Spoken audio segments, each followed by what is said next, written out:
aí, bitcoinheiros e bitcoinheiras, episódio 43 com o Seiichi Arata. O Arata, para quem não conhece, ele é um produtor de conteúdo aí que já está há mais de uma década no YouTube. Ele tem um canal chamado Arata Academy, com quase 2 milhões de inscritos. E recentemente ele criou uma série de vídeos lá no YouTube chamada Dinheiro Arata. E vale muito a pena conferir essa série. Ele aborda o Bitcoin de uma maneira bem bitcoinheira mesmo, falando sobre inflação, falando sobre a história do dinheiro, a diferença do Bitcoin para as shitcoins. Confiram essa série, até porque é um conteúdo muito bom para compartilhar com quem ainda não está profundo na toca do coelho.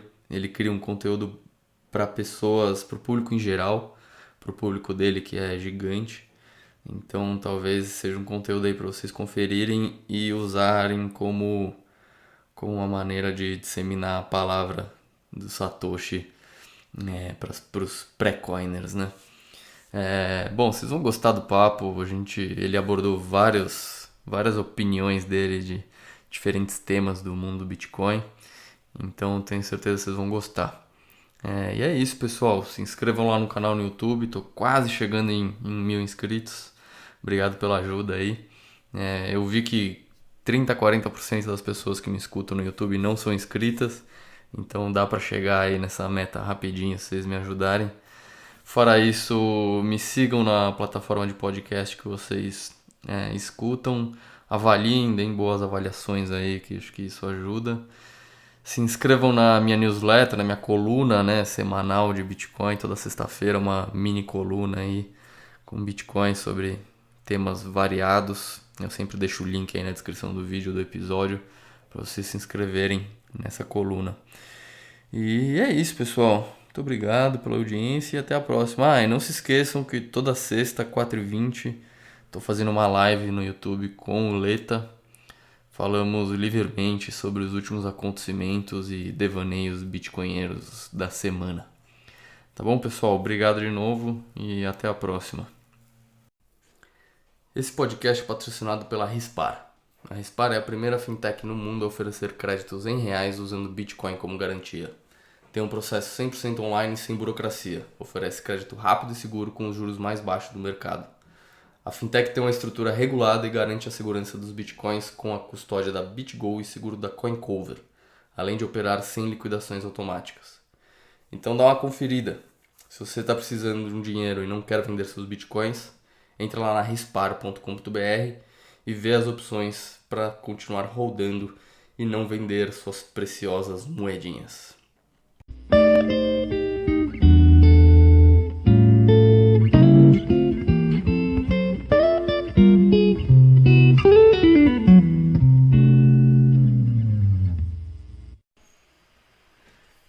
Esse episódio eu tenho um convidado muito especial, é o Arata. Para quem não sabe, o Arata é um cara aí que tá na internet há muito tempo e eu fiquei muito feliz que ele aceitou esse convite. Então obrigado, Arata, fiquei feliz mesmo por você ter vindo aqui no meu podcast, ainda muito de nicho, ainda um canal começando, né? Tô no meu primeiro ano de vida e você aí há tanto tempo produzindo conteúdo com um canal tão grande, então eu fiquei muito honrado de você ter aceitado esse convite. Obrigado mesmo e seja bem-vindo ao 21 milhões. Muito obrigado, João. Quero começar te parabenizando. Te falei que eu já gabaritei aí o teu podcast, recomendo para todo mundo. E conhecendo, sabendo o que você está fazendo, a importância desse trabalho, não tem essa história de que você está começando, que é nicho. Isso é talvez até um fator que me dá mais alegria de estar aqui e tentar colaborar de alguma maneira. Vamos fazer esse negócio continuar por muitos e muitos anos e crescendo, melhorando cada vez mais. Pô, obrigado, Arata. Valeu, cara. Bom, eu queria ouvir de você um pouco da sua história. Antes da gente até falar de Bitcoin, eu queria ouvir um pouco da sua história na internet. Eu pesquisando aí um pouco da sua história, da sua vida, eu acabei caindo na sua página no LinkedIn e eu descobri que desde o final da década de 90 ali você já é um cara bem envolvido no cyberespaço. Então, se você puder contar um pouco dessa sua relação com a internet aí, como começou e como foi essa história, como desenvolveu. Beleza, eu vou buscar, como você mesmo falou, nós estamos numa comunidade bem pequena, não é? Imagino que algumas pessoas ouvindo o teu podcast talvez já tenham ouvido um pouquinho do papo que eu tive com os bitcoinheiros. Também fiquei, nossa, cara, muito, muito feliz de interagir com todos eles lá. Nem estava Aham. acreditando, sabe?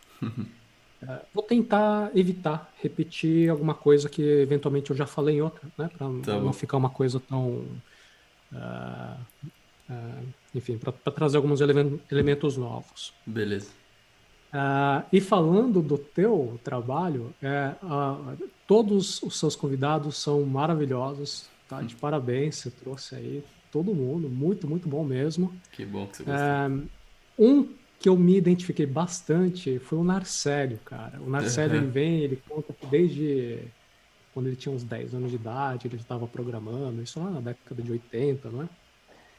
Então, vou aproveitar meu espaço aqui contigo, fazer um agradecimento para meus pais.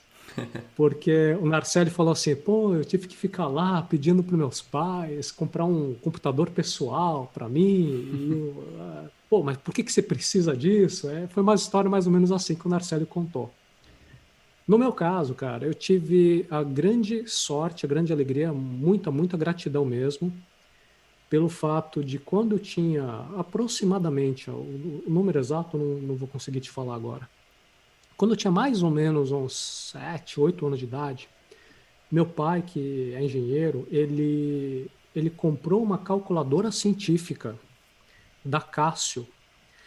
Era uma calculadora, parecia dessas calculadoras científicas mesmo, né? Da Uhum. HP, a mais Uhum. clássica. Mas a dele rodava, eu acho que uma versão do BASIC, né? Uma linguagem de programação bem simples. Aham. E ele comprou isso para fazer lá o trabalho dele. E eu olhei e falei, nossa, que interessante, né? Mas imagina, né? 8 ou 7 anos de idade, assim, não tem muita ideia das coisas. Mas eu tinha também umas revistinhas, eu gostava bastante de ler. Eu tinha umas revistinhas de introdução à matemática, introdução à biologia, introdução à química, introdução a... Era uma série, né, de livrinhos coloridos, tinha uns desenhinhos, e introdução à física, e tinha várias curiosidades dessas matérias, Aham. e no final do livro tinha um código de programação em BASIC. E eu ficava olhando aquilo, nossa, mas que negócio que é esse? Então, por exemplo, o Introdução à Biologia, até hoje eu tenho esses livros, eu tenho que procurar, tá na minha estante. O Introdução à Biologia, ele tinha alguma coisa do tipo assim, vamos ver qual que é o gênero, a família, a espécie. Então, ele tinha algumas perguntas, né? Esse animal, é isso que você está avaliando, ele utiliza energia solar, sim ou não? Aí você colocava sim ou não, e ele ia te levando para uma árvore de filtragem, e no final das contas falava, olha, isso aí parece um mamífero. Sei. Será que não é isso ou aquilo? E eu experimentei rodar esse, dá um trabalhão, tive que na mão olhar o livrinho, colocar na calculadora, um teclado minúsculo, linha por linha tem que estar tudo certinho, e tentava rodar e não dava certo.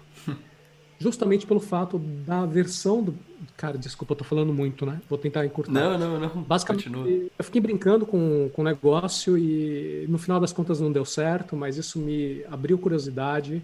Eu comecei a procurar outras fontes de códigos um pouquinho mais simples, e quando você faz uma programação que é muito primária, mas você tem a possibilidade de editar o código, então eu posso fazer um. Poxa, depois que você entende o funcionamento daquilo, dá para você criar coisas suas. Então, Ah, falava, então vou fazer agora a minha versão, né? Então, você faz parte da escola, sim ou não? Sim, não. Ah, então acho que você é o vizinho. Então eu sei. ficava brincando com alternativas. Não entendia necessariamente todas as possibilidades do código, nunca estudei programação, Mas é só você ver, é coisa de substituir, né, a função e vai por tentativa e erro e acaba dando certo. Mais tarde, meu pai também, por iniciativa dele, ele trouxe para casa que foi o PC 286. E na época era muito comum a turma, algumas pessoas já tinham PC, algumas pessoas da escola, alguns vizinhos tinham PC XT, né? Então ele falou, não, vou trazer o 286 aqui. E, de novo, eu ficava mexendo e acho que essa história de você querer explorar e hackear no sentido de tentar como é que entender como é que a coisa funciona, tentar fazer alguma modificação, era muito bacana. Tinha uma versão meio pirata, sei lá o que que era, que eu de alguma maneira consegui baixar. Isso mais tarde, quando tinha um 486, tinha uma versão do Street Fighter Sei. para o PC. Não sei como é que alguém fez aquilo. Aham. E aí, por exemplo, se pegava lá o Ken, o Ryu, falava Hadouken, né? Então eu ficava lá mexendo e encontrei o arquivo que tinha o áudio do Hadouken. Aí eu chamei um amigo para casa, a gente tinha aquela placa Sound Blaster, né? Placa de som. Falava, cara, vamos gravar uns negócios diferentes. Então, assim, sou idiota! Sei. Sou idiota! Ficava mandando o Hadouken no outro. Bom, isso tudo para, desculpa ocupar tanto tempo, mas meio que para Não, contar um imagina. pouquinho, assim, eu sempre tive essa oportunidade de brincar com tecnologia, de entender um pouco da lógica, como é que as coisas funcionavam. Nunca fui a fundo profissionalmente, eu fui tipo, um usuário curioso, né? Uhum. Mais tarde, pulando alguns anos, comecei a fazer site, na época em que as pessoas, a maior parte das pessoas somente navegavam, mas ninguém fazia site. Então, no site, por exemplo, eu assistia uma aula, compartilhava conteúdo da aula, o pessoal achava super bacana. E talvez por isso, no mercado brasileiro, nesta área que eu atuo, para quem não conhece, eu faço já alguns anos, talvez uns 12 anos mais ou menos, Arata Academy, treinamento em desenvolvimento pessoal, profissional. Então, poucas pessoas naquela época, eu acho que tinham interesse em colocar esse tipo de conteúdo na internet, né? Então, acho que tem um pouquinho a ver com isso aí. E teve. Uma curiosidade que eu tenho é o seguinte: teve algum momento que você se viu meio isolado na ideia de que a internet era algo totalmente revolucionário e ia mudar a humanidade de maneiras que era até impossível prever? Do mesmo jeito que os bitcoinheiros hoje muitas vezes sentem esse mesmo sentimento, né? Os bitcoinheiros muitas vezes eles veem o Bitcoin como algo que vai mudar o mundo profundamente, só que é difícil achar outras pessoas que pensam igual, né? A gente tem essa comunidade na internet que acabamos se juntando, mas na nossa própria vida assim é difícil. Eu imagino que talvez tenha acontecido um momento desse da internet pra você, assim, até por ser um Essa pioneiro e pergunta tal. é muito boa. E, aliás, isso, João, eu acho que acontece não apenas com o Bitcoin, e você já pegou aí muito bem essa questão aplicada à internet, eu acredito que é em todas as tecnologias.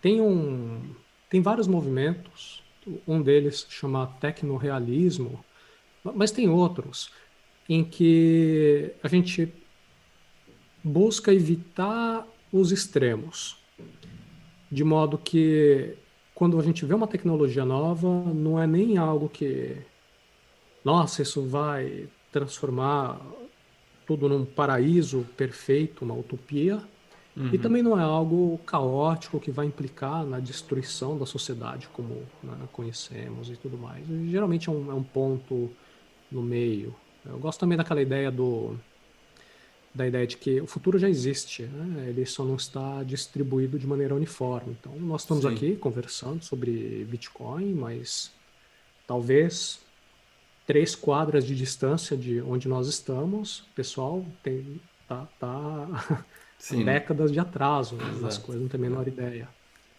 Então, Mas teve você sim, chegou a talvez, ter uma essa sensação aí com a que eu internet também? achava que tinha potencial, mas A gente, com o tempo, eu acho, também vai percebendo que dá para moderar as expectativas e viver melhor. Sei, entendi. É, legal, então foi um processo de você foi se interessando primeiro, né, com a programação e depois viu que a internet também tinha um poder ali interessante. Legal, cara. Eu gosto dessa análise dos, dos impactos da tecnologia na sociedade, da maneira como nós tentamos, talvez, até regular a tecnologia e alguns limites, né, que existem, disputa de poder. Eu, até meio que adiantando um pouquinho aquela pergunta que você costuma fazer nas conversas de indicações de leitura e tal, tem uma ideia que é divulgada bastante na comunidade, quando a gente fala que code is law, né? O código é a lei, é o direito, é o que manda. Sim. Teve diferentes pessoas que comunicaram isso de diferentes maneiras, mas tem um que eu gostei muito, isso bem no ano 2002, no começo dos anos 2000, é o Lawrence Lessig. Não sei se você chegou a ver alguma coisa dele. Não. Se puder Ele é um professor introduzir. por muitos anos, ele foi professor de Direito Constitucional na Harvard. Ele foi um dos primeiros caras a falar sobre direito no ciberespaço, coisas assim. Tá. E tem essa ideia de que aquilo que você programa é o que está valendo. Tem até conexões com ideias de pessoas que eu mencionei antes. O John Perry Barlow é um cara que fez a declaração de independência do ciberespaço. Eu até mostrei uma foto que eu tenho com ele, tenho muita Aham, alegria de ter tido aham. foto. Quando a internet se tornou um pouco mais popular, isso na década de 90, veio um interesse muito grande de governos e de corporações em meio que tomar conta, né? Regular, falar, olha, pô, o pessoal está na internet fazendo um monte de coisa que não deveria, isso não é legal. E aí o John Perry ele veio e falou, não, governos do mundo de carne, ossos e sangue, aqui vocês estão no reino da mente, aqui vocês não são bem-vindos, vocês não têm legitimidade. Aqui quem manda somos nós e tal. Outra ideia de Code's Law foi a discussão que teve do hack do DAO, o DAO É, attack, né, do sim. Ethereum. Então as pessoas falam, puxa, você tem aquele smart contract que foi mal produzido. Então, quer dizer, o cara não mandou um código malicioso que quebrou uma coisa que não era para ter sido. Não, aqui a regra mesmo não estava bem feita. Então, o que o cara É. fez foi basicamente executar uma parte do código Do e ele pegou contrato, fundos né? para ele. Exato. Era um Então, contrato mal vai escrito, né? valer? Vai valer isso que está escrito ou não? Né? Então, É. essas ideias do poder do código, elas também sempre me interessaram muito. Por quê? Quanto mais a gente vai digitalizando a sociedade, quanto mais os mecanismos são criados e adotados, existe uma saída do mundo analógico, que ele é mais imperfeito, e nós vamos cada vez mais para o digital, que ele é bastante preciso. Não é? Então você pega, por exemplo, direito autoral. Sempre foi proibido você violar o direito de autor. Mas no mundo analógico, você podia pegar uma fita cassete, copiar e eventualmente remixar aquilo e não tinha muito como ter um controle. Agora, no momento em que esse conteúdo ele fica digital, você pode ter vários mecanismos digitais de proteção daquele conteúdo. Você pode ter a criptografia que protege. Né? Então, tem toda uma discussão, tem uns casos, quando você pesquisa sobre o DMCA, que é o Digital Millennium Copyright Act, em que havia proteção nos DVDs, que você não podia reproduzir o DVD de qualquer maneira. E aí o pessoal encontrou uma maneira de quebrar aquela criptografia de proteção e começou a divulgar esse código. Né? Estou num episódio do DDE CSS, que é para remover aquele código de criptografia. Uhum. E os estudos começaram a processar quem divulgava aquilo. Qual que é o ponto que eu estou querendo transmitir com isso? Quando você tem uma tecnologia digital, você ganha um poder muito maior. Você ganha um poder maior de monitoramento, de surveillance, né, de ficar controlando cada ação das pessoas. Uhum. Chamando isso para Bitcoin, pensa no dinheiro físico. Dinheiro de papel, você pode jogar no jogo do bicho. E o jogo do bicho no Brasil, ele é um, como é que se chama? Não é um crime, ele é uma contravenção, eu acho. Mas não tem como você fazer esse controle. Então, pelo fato de você não ter como fazer o controle, isso meio que não é tolerado, mas acontece. Tá. Agora, quando a gente vai para uma CBDC, para um real digital, até mesmo para um Pix, que já existe hoje, você tem como cada vez mais ter uma intervenção centralizada em que vai limitando, vai dando um poder maior para os controladores de poder e deixa todos os usuários um pouco mais vulneráveis. Então, sempre eu tive interesse nessas, sempre não, por muitos anos eu tive interesse nessas questões de como que a sociedade vai se desenrolar e que consequências que isso vai trazer. Aí com o Bitcoin foi uma coisa que meio que resgatou, porque Hum. durante vários anos de trabalho nos treinamentos que eu faço, principalmente na área mais de desenvolvimento pessoal, esse foi o interesse que eu deixei um pouquinho de lado. Antes eu tinha feito pesquisas, tinha escrito artigos e feito até iniciação científica. E agora está sendo uma oportunidade de eu revisitar tudo isso. Então, nossa, eu tenho uma alegria muito grande de escutar o teu trabalho, Sei. do Bitcoin, Pô, mas que pessoal de legal. fora. Mas agora eu tô curioso. Me É uma fala coisa então que eu um faço assim pouco. como... É uma diversão mesmo. Me fala um pouco então, o que que você acha dessa questão relacionada ao Bitcoin, né? Porque o Bitcoin, pelo menos assim, como eu posso dizer, mas a cultura inicial dele, né? A motivação ideológica que foi criada e pelo qual ele foi criado, é exatamente combater, né, esse tipo de controle cada vez mais crescente das autoridades centralizadoras, né? Então, até uma das no contexto da história do Bitcoin, muito se falava sobre o digital cash ser algo para tornar transações na internet livre, né? E a gente não ficar só dependendo de cartão de crédito, que é altamente monitorado e controlável. Enfim, o Bitcoin ideologicamente nasceu nesse berço da contramão desse aumento de controle que o pessoal de uma maneira visionária, os cypherpunks já previam que isso ia acontecer na internet, né? Mas como que você acha que o Bitcoin está se saindo em relação a isso, em relação a essa interação entre forças mais centralizadoras e descentralizadoras?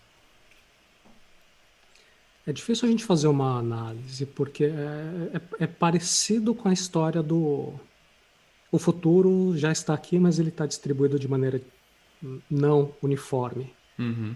Então, dentro de comunidade que te escuta, são pessoas que estão extremamente bem formadas, né, nas palavras do Renatão, que conhece, sabe quem é o inimigo, né? Não adianta Sim, você dar o rifle na mão, tem que saber quem que é o inimigo, né? Então, são pessoas muito bem formadas, que têm domínio técnico, têm domínio cultural, entendem o ethos da coisa, mas ao mesmo tempo você tem, por exemplo, traders. Tem pessoas que usam, têm a custódia de Bitcoin, mas a pessoa não tem interesse em se aprofundar mais no que é o básico, de como que ela compra num certo nível, vende em outro nível, mas não tem menor interesse na parte cultural. Tem, tem pessoas que até são anti-Bitcoin. Então, nós temos aí uma sociedade muito variada. Então, tem esse risco da bolha, né? A gente começa só acompanhar um grupo de pessoas ou só prestar atenção num certo grupo de pessoas, e quem começa a falar alguma coisa um pouco diferente, nós deixamos de ouvir. Então, essa percepção é um pouco complicada. Somado a isso, também tem a humildade intelectual de a gente sempre lembrar que nós não temos como adivinhar qual será o futuro. Essa é uma outra área de interesse que eu tenho, né? A gente contei essa área de interesse que eu tenho na parte de tecnologia, sociedade, regulação. É uma coisa que por muitos anos eu fui a fundo, eu fiquei um pouquinho fora. E o que eu tenho, nos anos mais recentes, me dedicado é a parte cognitiva, são os vieses cognitivos. E um viés é esse, de você ter uma certa convicção, de você ter feito um certo estudo, ter tido certas experiências, e por causa de tudo isso, começar a achar, não, vai acontecer tal coisa, ou tal coisa é inevitável. Vamos pegar um exemplo da própria história da internet. A internet começou como um projeto militar, começou como a ARPANET. Até aí todo mundo sabe, isso é uma coisa meio de conhecimento até popular, né? Uhum. Agora, uma coisa que não é sempre mencionada, no começo da ARPANET, a ideia era um tipo de computação distribuída. Era você utilizar recursos computacionais para rodar certas aplicações, né? Essa ideia militar.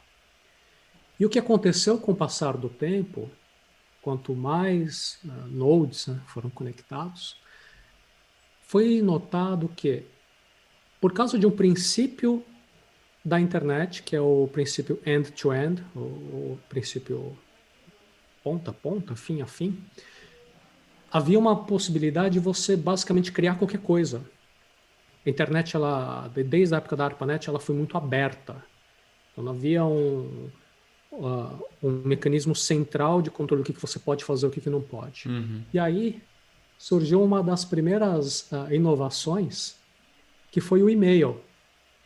E aí as pessoas começaram a se comunicar entre os diferentes centros militares, universitários, e daí foi surgindo outros tipos de mecanismo. Então, se você pensasse na internet como, não, isso aqui tem que ser um tipo de sistema para computação distribuída, ou compartilhamento de poder computacional, talvez a gente não tivesse a internet como nós temos hoje, ou pelo menos não seria a internet, seria uma outra coisa. Uhum. Então, pensando nisso, como é que eu vejo o futuro? Será que vai ser será que cada vez mais a gente vai seguir para um caminho de canais Lightning ficam cada vez mais eficientes, né? Quem usa Lightning, de tempos em tempos, vê lá um erro esquisito, você tenta fazer o pagamento e as wallets, hoje em dia, a maior parte não tem uma usabilidade boa, te dá um erro, você fica achando que, sei lá, alguma coisa deu errado, mas você tem que ficar continuando, tem que ficar tentando lá, uma hora vai. Então, será que a gente vai seguir num caminho que a Lightning vai ficar cada vez melhor e as pessoas vão usar Lightning para tudo?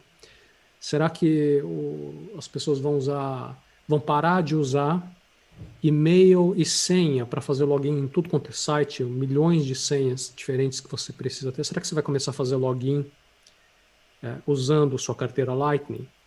Será que não vai ser essa a grande aplicação? Não sei. Será que vai ser só Digital Gold, armazenamento de valor?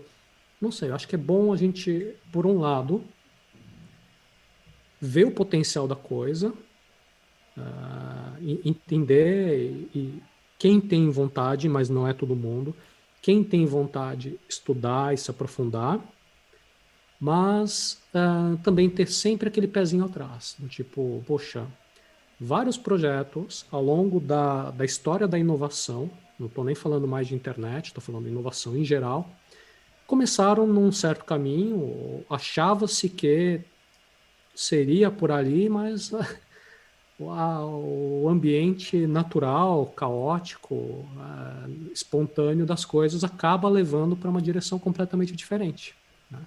Mesmo Entendi. sendo algo que a gente não queira.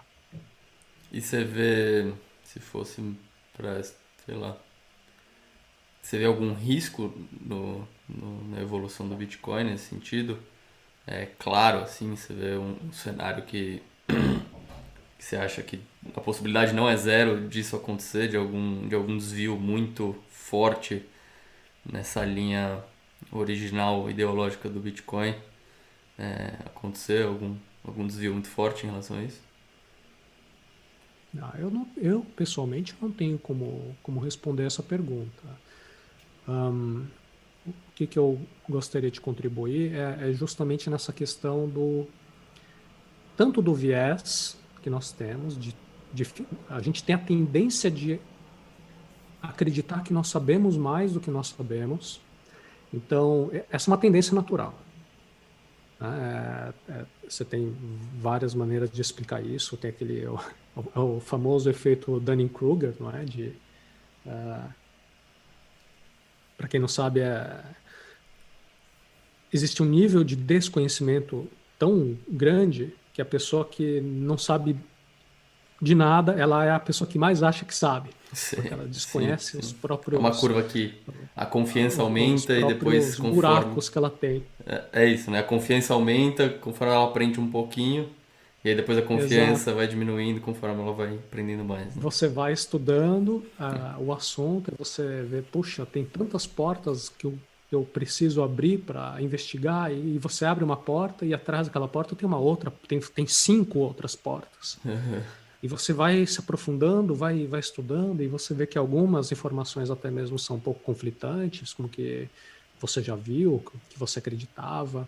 A pessoa passa pela fase da síndrome do impostor, e aí chega num momento que fica mais tranquila, né? Então ela entende, poxa, ok, é normal, o conhecimento ele é muito vasto, por mais que eu dedique tempo estudando, conforme eu vou estudar, é igual, eu vou assistir todos os vídeos do YouTube. Não é impossível. E quando você está assistindo um vídeo, tem outros vídeos sendo upados, Sim. né, sendo produzidos. Então, você tem sempre que ter um pouco tem que fazer um esforço cognitivo para você se lembrar que a chance de você errar em algum tipo de previsão é muito grande. Então, esse é um lado que eu gostaria de contribuir aqui na nossa conversa para quem está ouvindo. Um Legal. outro, também respondendo um pouquinho, talvez eu compartilhei também no meu canal, que ia conversar contigo, e teve gente que mandou algumas perguntas. Algumas perguntas foram bem compridas, eu vou tentar dar uma resumida, mas basicamente o que eu estou sentindo, muita gente fica indignada, fala assim, cara, tem tantas coisas boas acontecendo, tem tantas novidades assim altistas, né, bullish, país adotando. Agora a gente teve na África, tem novas empresas adotando, aceitando. Por que o preço cai? Então, novamente, você tem que ter um certo controle emocional para que você, utilizando a sua razão, utilizando o seu esforço cognitivo, você consiga acalmar um pouco esse lado emocional que tem uma esperança ou tem uma expectativa, tem uma ansiedade muito grande para que as coisas se desenvolvam num certo lado. Então, se as coisas se desenvolvendo num certo lado, finalmente respondendo o que você perguntou, poderia ser o rumo futuro do Bitcoin. O que será o futuro do Bitcoin? Será que ele vai ser usado para isso, para aquilo, para aquilo? Ou quais serão os principais tipos de pessoas influentes ou ideias que vão dominar, qual vai ser a narrativa, ou pode ser até mesmo o preço. Não existe como nós controlarmos ou termos a capacidade de prever o desenvolvimento de nenhum desses fatores. Acho que você ter essa consciência é algo que ajuda muito, dá uma tranquilidade enorme. Entendi, entendi. Então é mais uma questão de, vamos dizer assim, humildade em relação ao futuro do que realmente capacidade de prever o futuro. Veja, em dezembro de 2021, janeiro de 2022, muita gente que acompanha, principalmente as pessoas que acompanham o preço, não é, por exemplo, pega o Becas, né? Conversou contigo, falou, olha, o number go up não é a minha motivação. Né? O que o Becas quer? Pessoas como o Becas querem. Que é liberdade, que é proteção, que é soberania. Então, para as pessoas que acompanham o preço, em final do ano passado, começo do ano de 2022, muita gente ficou extremamente frustrada. Por quê? A narrativa que dominava dentro de muitas pessoas no Crypto Twitter, ou chama-se lá como for a Uhum, bolha, uhum. era, olha só o modelo Stock to Flow. Então, primeira correção, não é o modelo Stock to Flow, não existe o modelo Stock to Flow.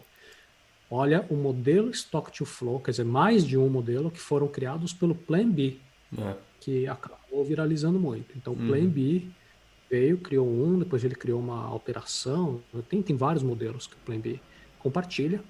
E a expectativa era, o preço do Bitcoin vai chegar em breve para 100 mil, depois para 100 e não sei quanto, depois para 200, a gente vai chegar em várias entrevistas em vários canais, você escuta as pessoas, muita gente muito convicta.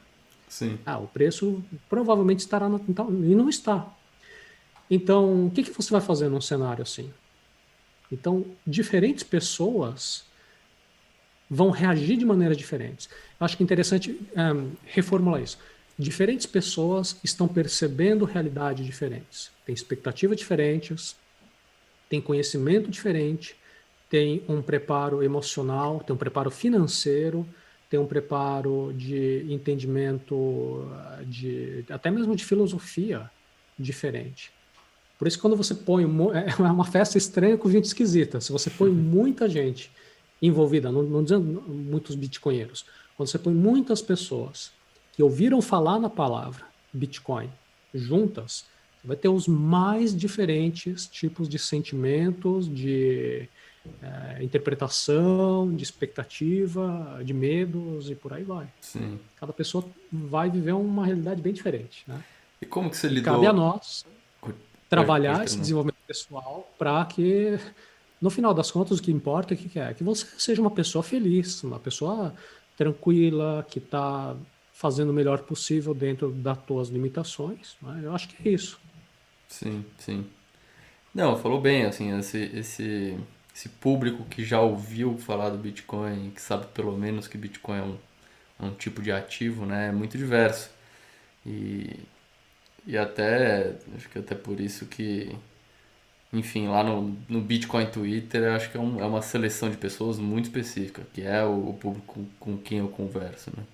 E aí eu até fiquei curioso, sobre como você lidou com essa questão quando você foi fazer a sua série, Dinheiro Arata. Porque ali você fala de questões de nicho, querendo ou não, né? Quando você vai falar para as pessoas o que é inflação, quando você fala que a inflação é um tipo de roubo, que a inflação não é só o IPCA, eu acho que essas ideias são para um público restrito, mas ao mesmo tempo seu público é bem grande. E eu imagino que também tenha pessoas de conhecimentos diversos no seu público. Como é que você lidou então com essa questão na hora de fazer uma série tão específica assim? Tá, eu entendo que a sua pergunta é um pouco assim, você que é um produtor de conteúdo está fazendo uma pergunta para mim também, na minha perspectiva de produtor de conteúdo. É mais ou menos assim que É, você está exato. perguntando? Porque assim. É, não sei, a minha pergunta é. Você vai falar de um tema específico. Só que aí eu vou falar. Quando eu falo de um tema específico, tudo bem, porque minha audiência é específica. Mas a sua audiência é bem maior. Como foi essa questão, entendeu? Como é que você vai aproximar o tema de que dinheiro um dia pode ser sal, gado e pedras Ah, furadas para uma audiência enorme que talvez nunca tenha ouvido falar dessas ideias? bom, isso aí também é muito relacionado a essa realidade, essa expectativa, essa experiência diferente que cada pessoa tem. Então, uma pessoa hipotética, tá, que ela tem um canal no YouTube, que ela realmente tem intenção bem empresária com aquele canal, o que que ela precisa fazer? Ela tem que ter uma certa coerência de narrativa, de posicionamento, de engajamento, de keywords. Tem toda uma estratégia de marketing digital para que ela consiga. Cada conteúdo que ela produz, ela está deixando de produzir outros. Então, existe um custo de oportunidade muito grande. Então, se ela vai produzir um conteúdo novo, ela realmente tem que buscar otimizar ao máximo. Esse seria o caso de grandes canais, tá? Que você vê que estão bombando e tudo mais. O meu canal, ele desde o começo ele não foi um canal YouTube que era para bombar ou era para ter essa pegada muito forte empresária. Sei. Até que nos primeiros anos, bom, quando eu comecei o canal, acho que a questão do YouTube não era uma plataforma tão popular como ela é hoje. Então, isso para começo de conversa. Mas tinha época que eu não ligava, tinha época que eu não subia vídeos, não era uma coisa tão bem organizada. Hoje está um pouquinho melhor organizado. Mas mesmo assim, comparando a estratégia de engajamento, de publicação, de alcance do meu canal, é uma estratégia muito fraca ou incoerente ou basicamente inexistente. Como é que é a estratégia que eu utilizo? Eu falo de coisas que eu tenho vontade de falar. Lógico que eu tento organizar um pouco. Então, quando me veio a vontade de falar de Bitcoin, eu pensei, bom, dá para fazer um episódio aqui. Mas aí, eu vou fazer um e vou deixar largado? Não, vamos tentar montar aí uma série. Eu quero fazer também um treinamento mais específico, com interação, com atividades que as pessoas fazem, a gente corrige manualmente. E até isso ajuda, porque tem toda uma questão de custos, né, de produção e tal. Então, organizando minimamente como é que haveria um mínimo modelo de negócios que não faz com que esta seja uma atividade que não é sustentável, eu comecei a falar coisas que eu tinha vontade de falar. Agora, eu acredito que essa resposta que eu estou te dando, ela é uma resposta incomum. Tá? Eu vou agora vestir um chapéu diferente e eu vou te falar por uma perspectiva mais empresarial. A série que eu faço, falando sobre Bitcoin, ela é uma série em que, no meu custo de oportunidade, é uma série que não vale a pena.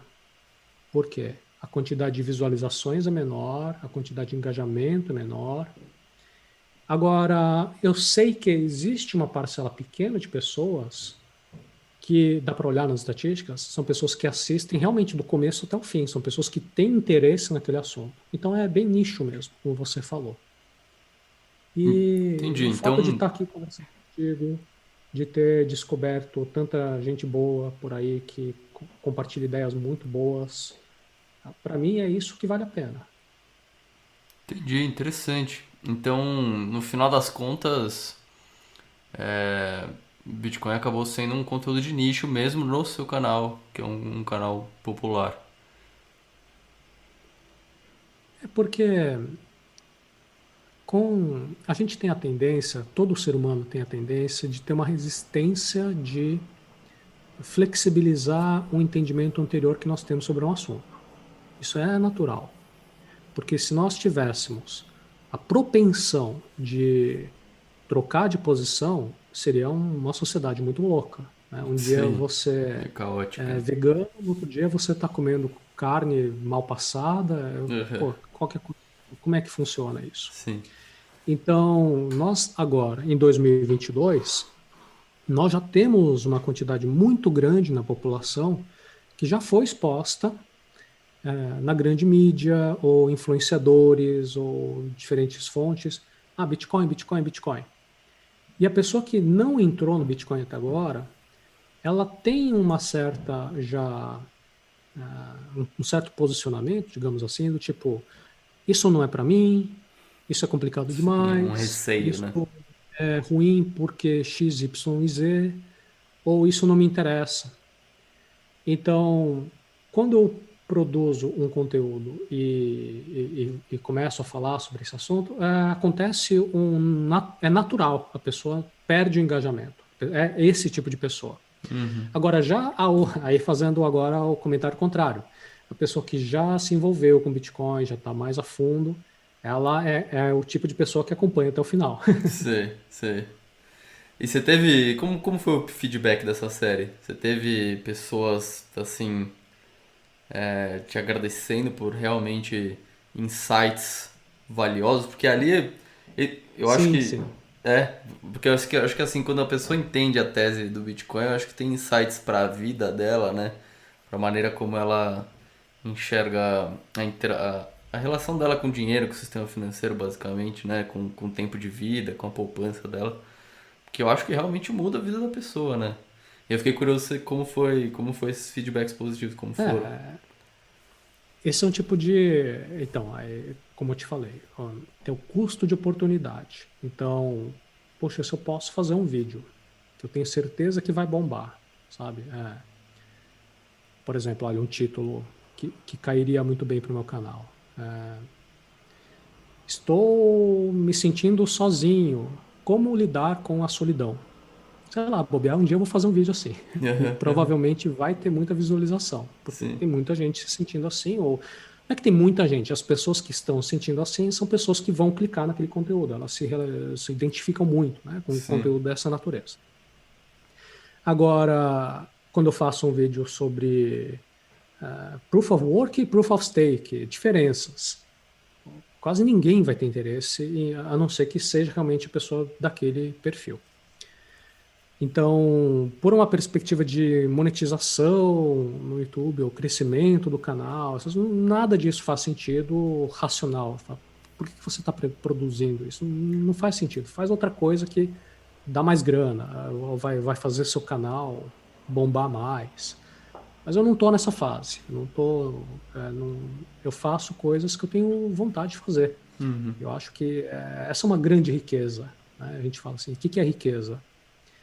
Riqueza, você tem riqueza financeira, que é a quantidade de dinheiro que você tem, ou de bitcoins que você tem, enfim, com quantidade de o valor, poder de compra, as suas propriedades. Ok.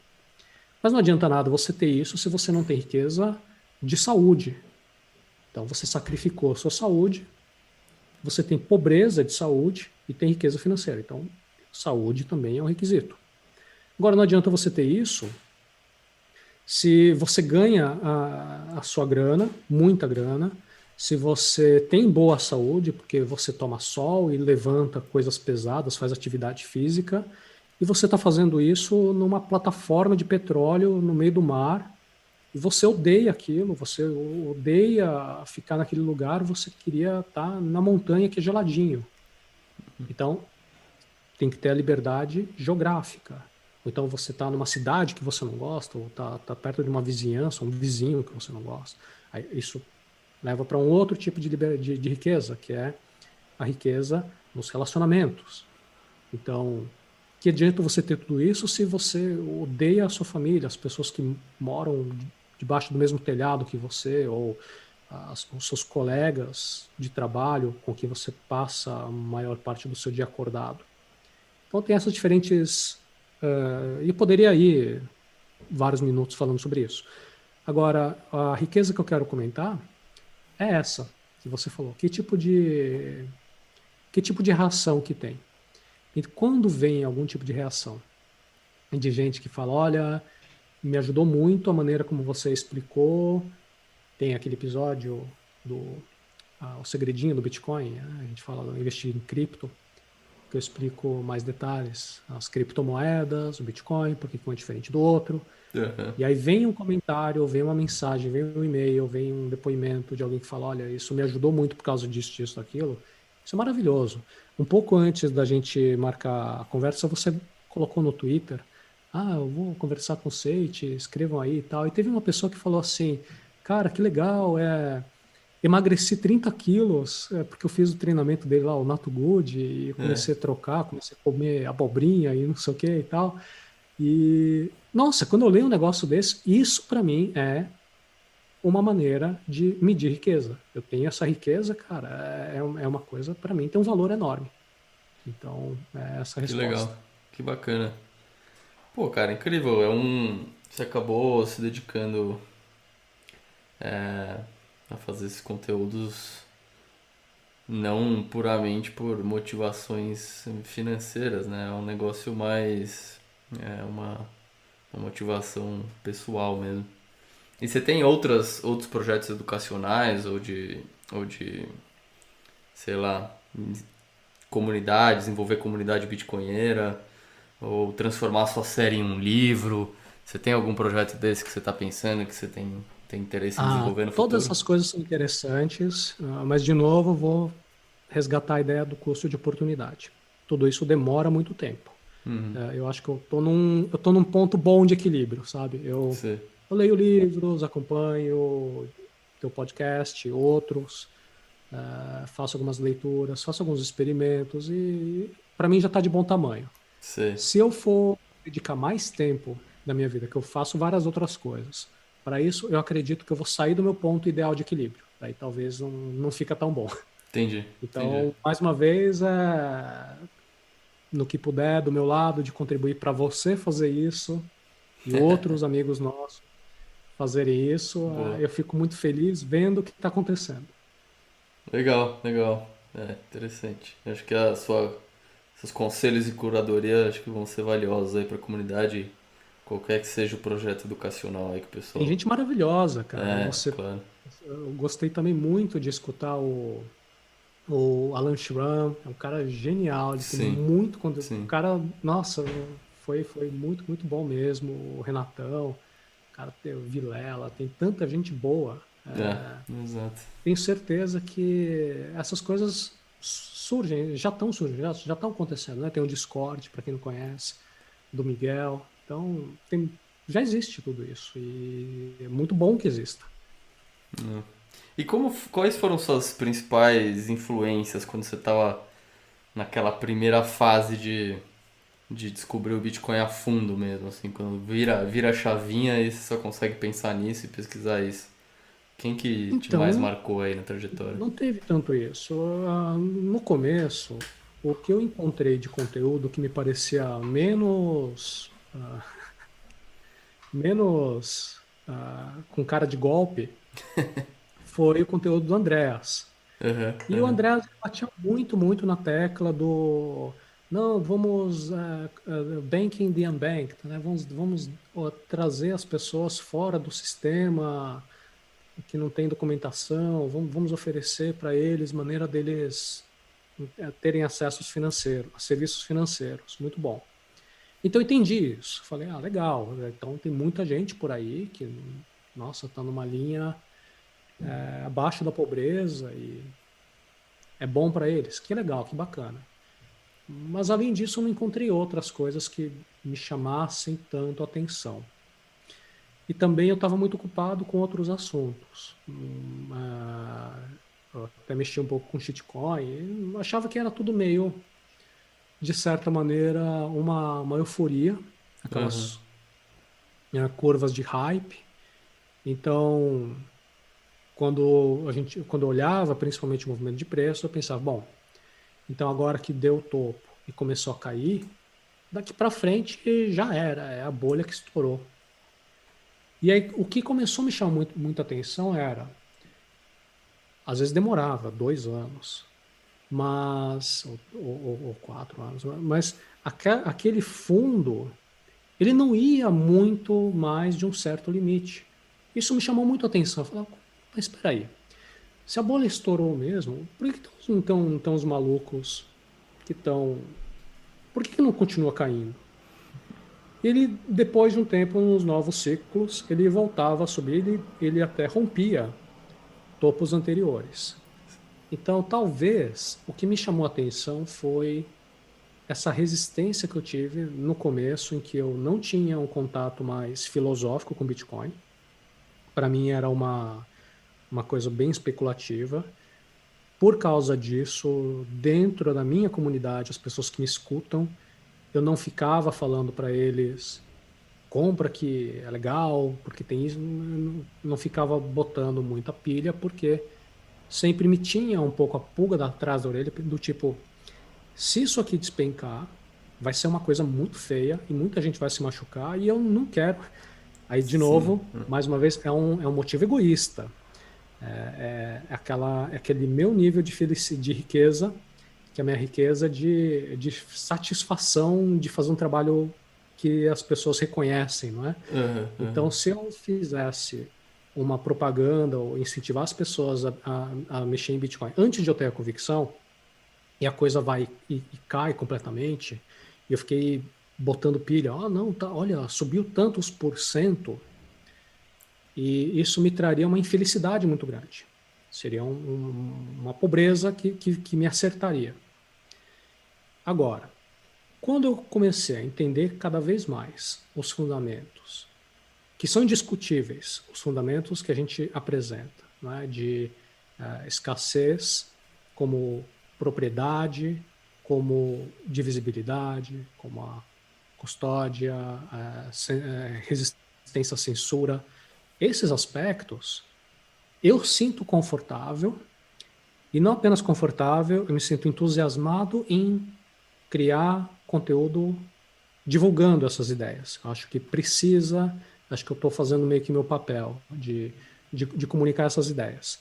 Isso tudo, imagina que por algum motivo macroeconômico ou qualquer, imagina que o preço do Bitcoin cai 80% nos próximos dias. Aí vem gente, é normal, as pessoas vão reclamar, falando, poxa, eu assisti seus vídeos, você está falando de Bitcoin, caiu 80% o preço. Esse é um tipo de situação em que eu tenho uma tranquilidade maior comparado a eu ficar sem entender os fundamentos, apenas ficar discutindo preço, falar, olha, subiu tanto, gente, tem um modelo aqui, Stock to Flow, estão dizendo por aí que vai Uhum. valer 300 mil. E aí o preço cai, aí eu me sentiria como uma pessoa irresponsável, que foi e ficou botando pilhas, fazendo argumentos de baixa qualidade, né, com pouca fundamentação, e como resultado disso acabou também incentivando pessoas a realizar uma ação que elas não deveriam. Agora, falar de assuntos que são bem da natureza do Bitcoin, por exemplo, o FUD de energia elétrica, eu acho que são assuntos que dá para falar, eu devo falar, que são bons, isso é indiscutível. Sei, sei. Mas nessa. Você falou que você, enfim, você entrou em contato com o Andrés lá atrás, que era o que parecia menos golpe, né? É, mas aí depois você acabou tendo um conhecimento e um contato com o Bitcoin mais profundo do que só o Andrés. E como que isso aconteceu? Foi, pô, você acompanhou, começou a acompanhar o pessoal lá no Twitter, leu o padrão Bitcoin, outras referências aí do mundo bitcoinheiro que te marcaram. Olha, uma pessoa que escreve bem, que traz eu gosto da maneira bem analítica, é a Lynn Alden. Quando a Lynn Alden faz uns relatórios mais longos, eu gosto de acompanhar, sabe? Eu, Legal. eu pego, vou dar uma dica aqui. Para quem não gosta de ficar lendo na tela, eu não gosto muito de ficar lendo na tela. Eu mando para o Kindle. E aí eu pego lá os artigos longos dela, eu mando para o Kindle e eu leio no Kindle. E muito bom. Então ela é uma pessoa. Bacana, O bacana. Alex Gladstein, eu sei que tem gente, alguns dos bitcoinheiros mais hardcore, tem aí algumas implicações, mas eu acho que quando o Alex Gladstein fala de coisas, tipo aí uns probleminhas, né, do petrodólar e, Uhum. enfim, outros assuntos que eu talvez eu não fico tão confortável em ficar cutucando muito, mas o Alex Gladstein ele também escreve coisas que te fazem refletir muito. Então também foi um cara que me inspirou bastante. Pô, que legal. Já na área mais, digamos assim, mais, mais de dinheiro, mais trader, mais mercado, tem Tem o Arthur Hayes, né? Lá da... Sim, CEO da É, BitMEX, né? então, então. Então, assim, você vê um, você lê um, e aí esse um você descobre outro. Eu falei três aleatórios, com certeza tem muito mais por Sim, aí. sim. E então acho que pouco a pouco isso vai alimentando. Não tem um único específico que fala assim, nossa, eu sei que é uma coisa meio clássica, né? Todo mundo fala, não, eu li o Bitcoin Standard do SafeD e foi Aham, isso. aham. Quando eu li o Bitcoin Standard foi uma peça importante, claro, mas junto com ela, na época que eu li o Bitcoin Standard, eu também li o Bullish Case, o Layered Money. Então foram três que meio que um ajudou o outro, sabe? Sei, sei. Não dá para atribuir a uma única fonte. Eu acho que, pô, Pô, de mas novo, depende legal. do Você... perfil da pessoa. O Renatão falou assim: quem tem 80 anos tem que fazer uma alocação menor. Quem tem aí quem é adolescente, mora com os pais, pô, você pode ficar até alavancado, fica aí 500%. Quem. Você não pode ficar com zero.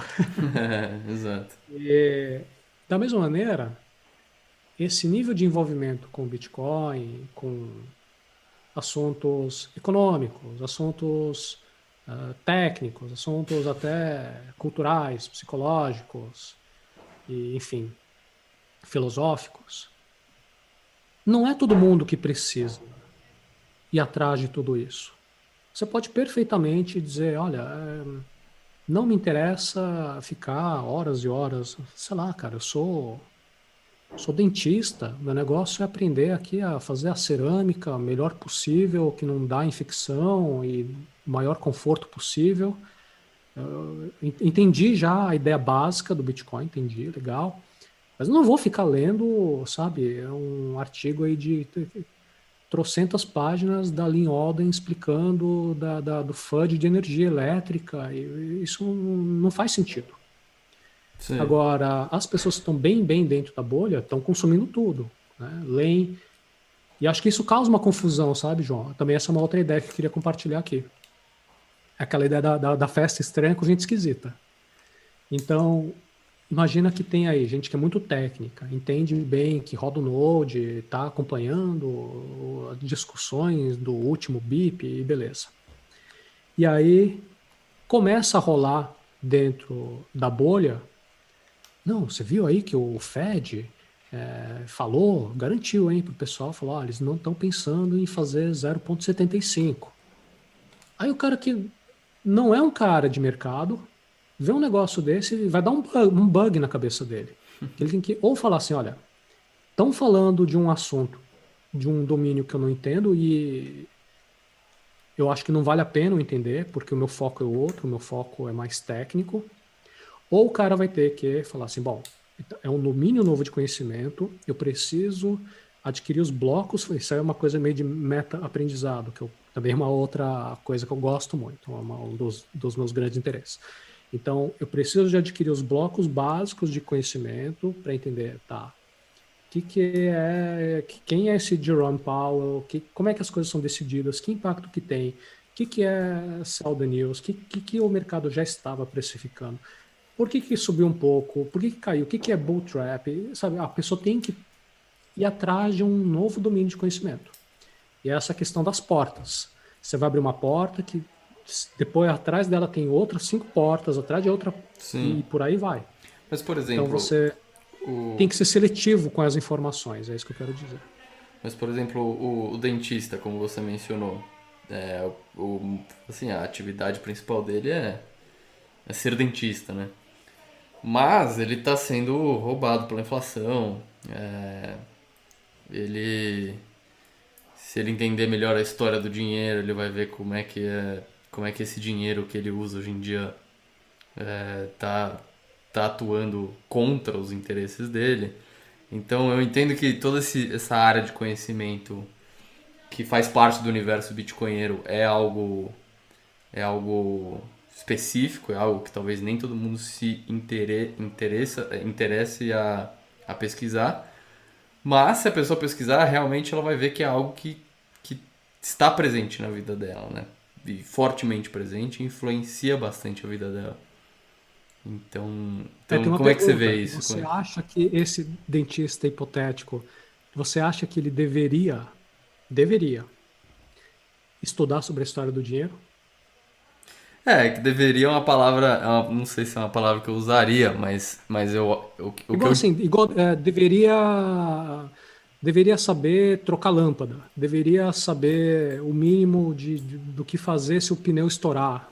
Você Ah, acha que ele eu deveria acho que entender é, eu sobre acho que é mais ou menos nesse sentido, sim. Porque tá muito impregnado na vida dele. E se ele não enxerga isso, ele perde literalmente anos de vida sendo roubado pelo sistema, sabe? Eu tenho minhas dúvidas, viu? Ahn, Aí voltando de novo para a questão da infância, como eu comecei a te contar. Se eu visitava uma tia, a tia vinha me dava lá uns 50 mil cruzeiros, cruzados novos, já nem o cara lá do bigode, Uhum. enfim. Aí eu pegava esse dinheiro, eu sabia que com sete, não, sete, uns 7 anos de idade, nos anos 80, qualquer criança minimamente atenta sabia que, olha, se você ganhou dinheiro, ou você tem que gastar agora, ou você tem que pedir para algum adulto colocar em alguma caderneta de poupança, porque com uma inflação que quase que dobrava a cada 2 meses, você não podia deixar dinheiro na calça. Uhum. E, e uma vez, cara, eu lembro até hoje, eu peguei uma bermuda minha que estava na gaveta e a gente tinha feito essa viagem, foi visitar uma tia, e eu coloquei a mão assim, senti um papelzinho dobrado na minha bermuda, falei, ai, ai, ai, ai, ai. Esqueceu. Era uma nota de dinheiro que na época que a minha tia deu para mim era suficiente para comprar tipo 3 gibis. Uhum. A gente media as coisas assim, né? Isso aqui dá para comprar 3 gibis, ou dá para comprar meia fita de videogame. Sei. Era mais ou menos assim que a gente fazia as contas. Ai, caramba, eu peguei esse dinheiro assim, olhei quanto é que valia e falei, nossa, não dá para comprar 1 gibi. Na época que ela me deu, eu lembro, podia comprar 3 gibis, agora não consigo comprar um. Então, eu acho que quando existe a necessidade, as pessoas, de uma certa maneira, elas adquirem um aprendizado. Hoje em dia, se você vai comprar um cafezinho, que é o exemplo clássico, mas qualquer outra coisa, você tem a possibilidade técnica de utilizar uma Lightning e você vai pedir um iFood, tá? Você vai pedir uma comida na sua casa. Você pode perfeitamente, você pode pegar o Bitrefill, compra com um Pix, com um boleto, você compra com Lightning e com a Lightning você tem lá um voucher do iFood e você pede iFood. Agora, provavelmente muitas pessoas que conhecem isso tecnicamente, elas não fazem isso. Elas fazem um Pix, elas põem o cartão de crédito no negócio e está funcionando numa boa. Já com relação a armazenar valor, o dentista precisa entender a história do dinheiro, ele precisa entender aumento da base monetária, etc, etc. Será? Aí vai entrar a questão da preferência temporal e de entendimento do horizonte de tempo das coisas que acontecem.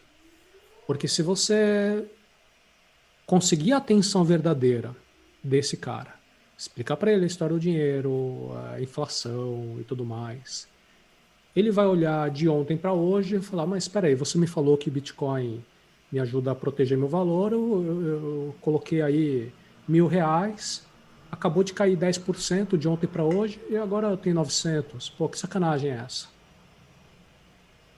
Então, ainda está muito, muito cedo. Quando a gente vê no Twitter, acho que recentemente está bombando muito uma animação das epochs. Então tem um quadradão bem grandão mostrando, né, os 50 sets de subsídio, depois o 50 segundo Bitcoin, né? ciclo com 5, depois. Não sei se você chegou a ver, tá muita Sim, gente retweetando isso sim, hoje em sim. dia. Cara, tá muito cedo. Quando você olha aquilo, tá muito no começo. É. Agora, tá muito no começo. O que vai acontecer no futuro? a tendência de todo mundo que acompanha, toda a nossa comunidade que está dentro da bolha, é uma convicção assim, não, com certeza, cara, daqui X anos já vai valer não sei quantos milhões e etc. Ok, mas lembre-se, é uma possibilidade. E a gente não tem condição de saber com exatidão qual será o futuro. Mas você vê algum futuro em que o dólar não continue sendo diluído ou que o Bitcoin seja substituído por outra tecnologia? É, ou a sua postura é só assumir que é impossível saber e pronto? Eu acho que essa postura de impossível saber me dá é o conforto emocional, a tranquilidade emocional, talvez a convicção, mãos de diamante, chame-se lá como for, de que todo ser racional tem a capacidade de direcionar o foco. Onde é que você vai colocar o seu foco de pensamento?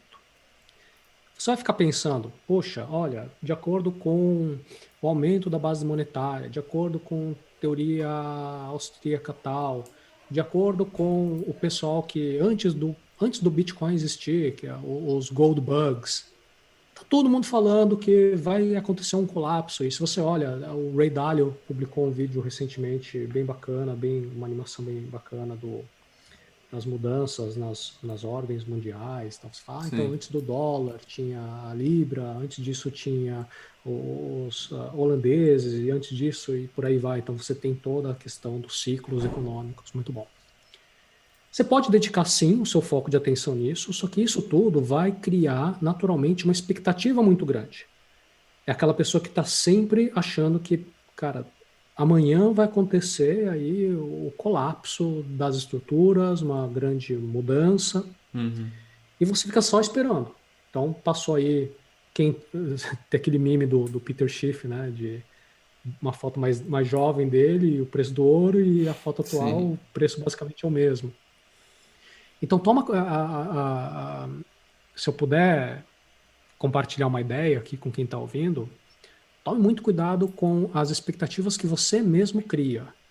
Então, seguir teorias é interessante para você entender possíveis rumos, para você pode também olhar exemplos históricos antigos para você criar um certo mapa de realidade, para você saber argumentar, para você saber interpretar melhor aquilo que você está recebendo, mas faça um esforço adicional de você se lembrar que não tem como prever quando coisas acontecem, ou até mesmo como as coisas acontecem. Você pode entender que existe uma tendência, você pode entender que existe uma certa propriedade num certo protocolo, numa maneira como a comunicação é feita, mas segura essa expectativa, porque é isso que vai ajudar a você manter a calma. E em épocas como, por exemplo, agora, com muitas pessoas acompanham o preço, a grande maioria das pessoas acompanha o preço. Quando o preço cai, a pessoa começa a ficar com uma ansiedade que é desnecessária. Se você Sim. redirecionar esse seu foco de atenção para outras características, outros aspectos, você vai viver melhor. E é isso que todos nós queremos, é viver melhor. Perfeito, perfeito. Palavras de sabedoria. É, Pensa muito bom. no, pensa no, ou no RPG clássico, o Dungeons and Dragons, ou para quem teve a infelicidade de não viver essa experiência, pensa no Senhor dos Anéis, pensa nos elfos. Quando você vê o perfil do personagem do elfo, o elfo é basicamente imortal. Ele vive aí 3.000, 5.000 anos. De velhice, ele não morre. O elfo morre se ele for atacado em combate. Muito bom. O elfo, não, que 10.000 anos, depende aí do manual que você está Uhum. usando. Uhum. O elfo é o cara que tá lá de boa na floresta encantada dele, com cachoeira, tocando harpa, comendo fruta e dando risada. E aí vem os humanos, cara, desesperados, falam, não, cara, venha, a gente precisa de ajuda de vocês aqui para derrotar o exército dos orcs e não sei o quê. Eu falo, cara, não, a gente não quer se envolver nisso. Mas como não? Os orcs, etc. Não, cara, os orcs estão chegando aí, a gente tem uma fortaleza, está muito bem protegida, a gente tem a nossa cidadela, e então os orcs não vão entrar aqui, tá? Eu sei que os orcs estão tocando terror por aí, mas pô, vocês não construíram as suas próprias fortalezas porque vocês não foram competentes. E eu não vou me envolver nisso. E daqui a alguns séculos esses orcs vão morrer. Então assim, o horizonte de tempo do elfo é muito grande. Sei. Então você pode aprender com o elfo, no sentido que quanto menor for o seu horizonte de tempo, quanto mais você ficar olhando vela de 1 minuto, vela de 15 minutos, vela de 1 hora, vela de um dia, vela de uma semana, mais você tem a propensão de se comportar como o humano lá da história que tá se dando mal. Para você ficar tranquilo igual o elfo, você tem que ter um horizonte de tempo muito maior. Agora, você tem que se conhecer, tem que entender quais são as limitações que você tem, quais são os planos que você tem. Porque um cara de, digamos, 25 anos de idade, tá? Ele está num primeiro emprego dele, no segundo, terceiro emprego dele, tá indo bem na carreira, tá ganhando dinheiro.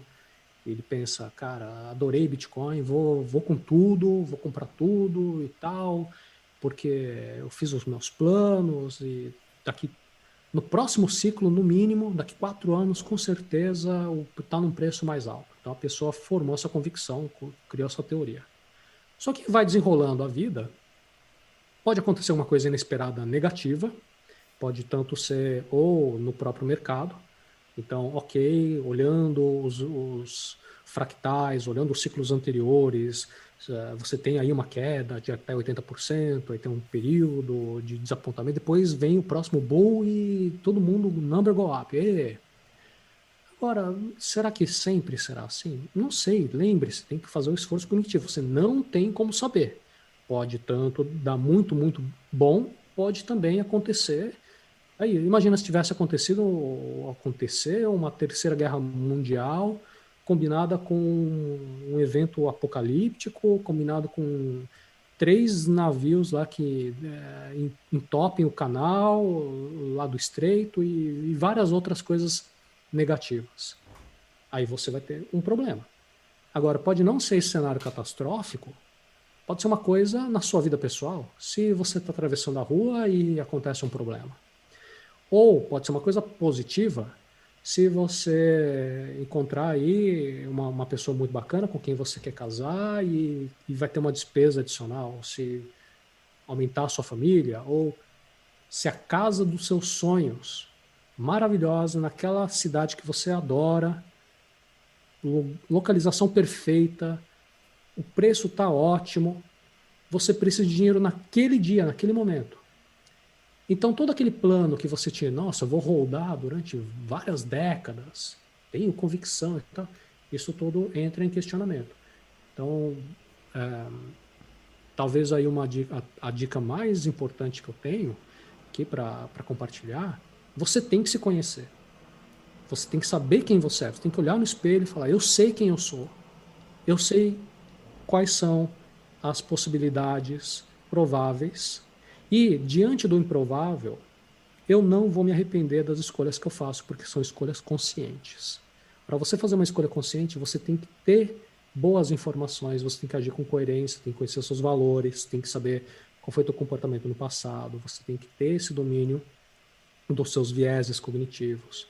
Tudo isso te ajuda para você realizar boas ações que são coerentes e, de novo, no final das contas, o mais importante é você viver bem, viver feliz. Então, não é apenas a riqueza financeira, são todas as dimensões de riqueza. Principalmente aquelas que importam. Porque a pessoa que fala assim, cara, eu sou meio, sei lá, eu posso conviver numa boa com um chefe abusivo, com colegas, tudo ninho de cobra onde eu trabalho, não me importa, isso não me afeta, o que me interessa é que me paga bem. Tá bom, então você se conhece, ótimo. Tem gente que não, tem gente que fala, não, cara, eu quero trabalhar numa empresa inclusiva, que tem festinha, que tem escorregador, que tem máquina de Coca-Cola infinita, pode pegar lá quanto quiser. Para isso para mim é isso que vale. Tá bom, Uhum. então você tem que saber o que vale para você e vai atrás daquilo que vale para você. Legal, bacana. É, o Bitcoin como uma das ferramentas aí, né, para você atingir o que você quer num contexto, né? Exatamente. Legal, legal. Cara, obrigado. Eu tava olhando aqui as perguntas que fizeram no Twitter. E eu acho que várias dessas coisas a gente já conversou. Então a gente. Deixa eu até aproveitar, ô, João, Diga, diga. eu também compartilhei no meu canal, lá no YouTube. Aham. Falei, ó, pessoal, fala lá com o João, confere lá os episódios, são muito Pô, que bons e legal. tal, recomendo. Obrigado.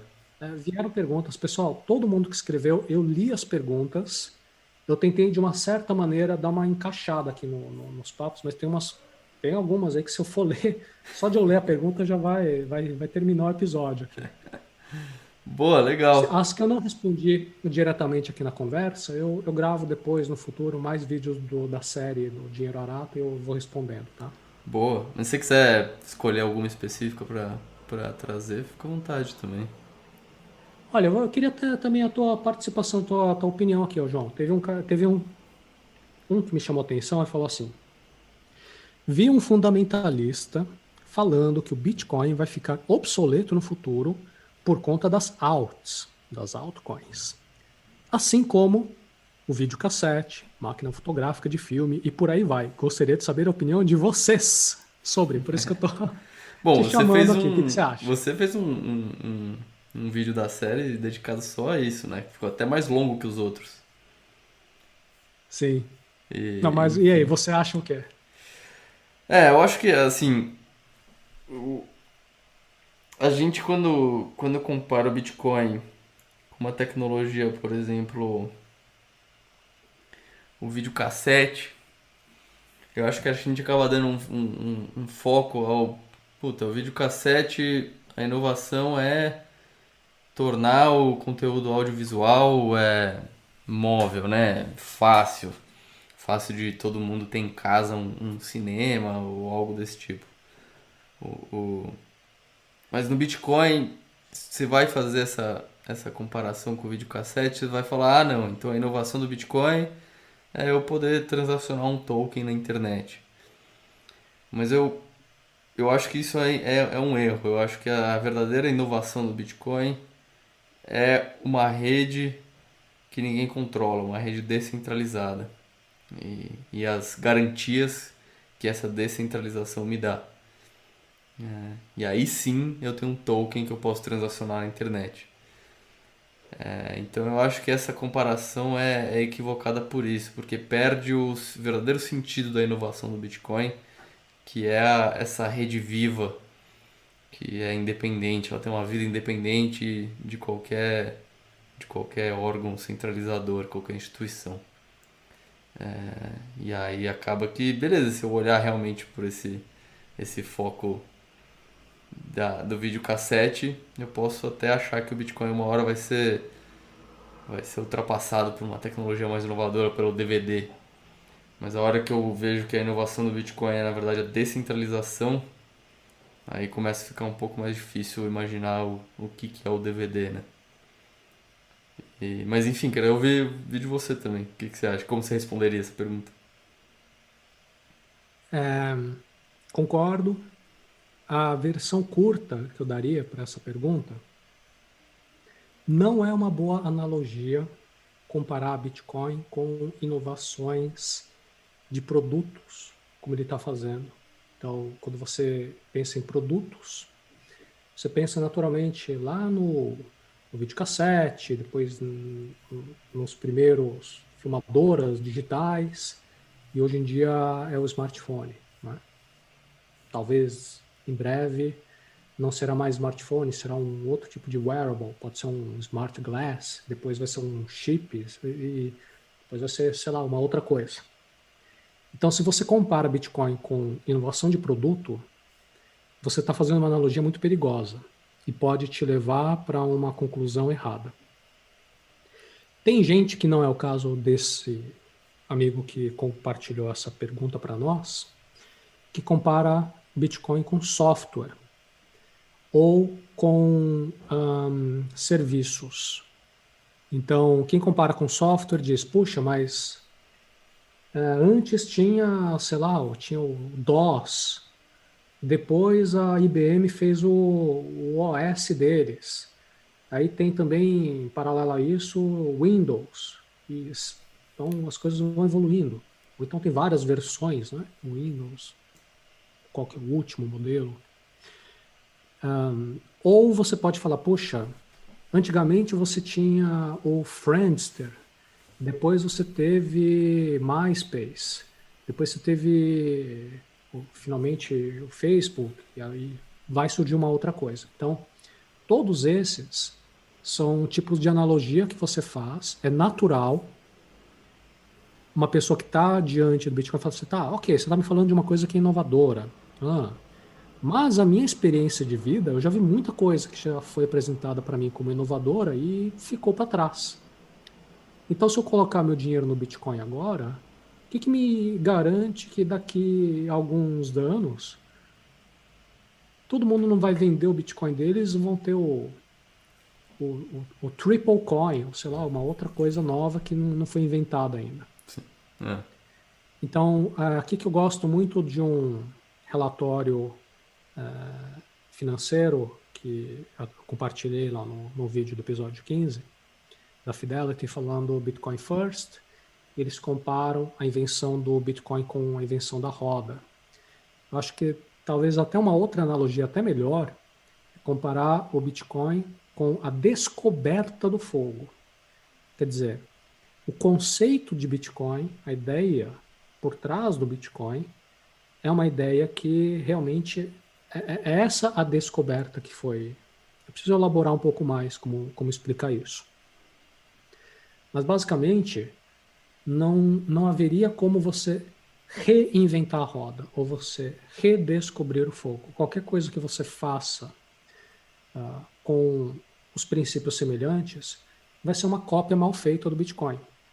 E essa cópia do Bitcoin, ela não vai conseguir atrair a atenção, a adoção das pessoas, justamente pelo fato de já existir. Então, você está meio que trazendo mais do mesmo, né? E com a fraqueza de você não ter comunidade, não ter apoio. Eu posso criar uma versão minha da Wikipedia. Você pode fazer o 21 milhõespedia. Você pode baixar totalmente o conteúdo da Wikipedia, colocar no teu servidor. Fala assim, bom, aí agora, e em vez de fundo branco, você faz um fundo preto. Assim, o pessoal gosta de dark, sei lá, dark mode. Então, essa minha Wikipedia tem uma funcionalidade a mais aqui, tem uma vantagem. Uhum. Aí, tá bom, você pode fazer isso. Mas como é que você vai conseguir todos os links que existem em toda a internet apontando para as páginas já existentes da Wikipedia? Não consegue. Não. Como é que você vai conseguir toda a comunidade de pessoas contribuindo para que aquele projeto seja vivo? Não consegue. Copiar é fácil. Agora, você atrair essa atenção é muito, muito difícil. Acho que é uma maneira de explicar. Tem uma outra, João, eu não sei como é que a gente está de tempo aqui. Vamos em frente. Livre, continua. Tem um outro, isso é também um outro ponto que eu queria desenvolver com mais detalhe. Eu só tenho uns rabiscos aqui, que é um estudo antigo que eu tinha feito. Tem um lance do TCP/IP e tem o X.25. Você conhece esse papo? X.25, não me lembro. X25. Bom, basicamente, uma outra ideia que eu fico contente de poder compartilhar aqui, existe sim um risco muito grande da gente fazer as analogias erradas.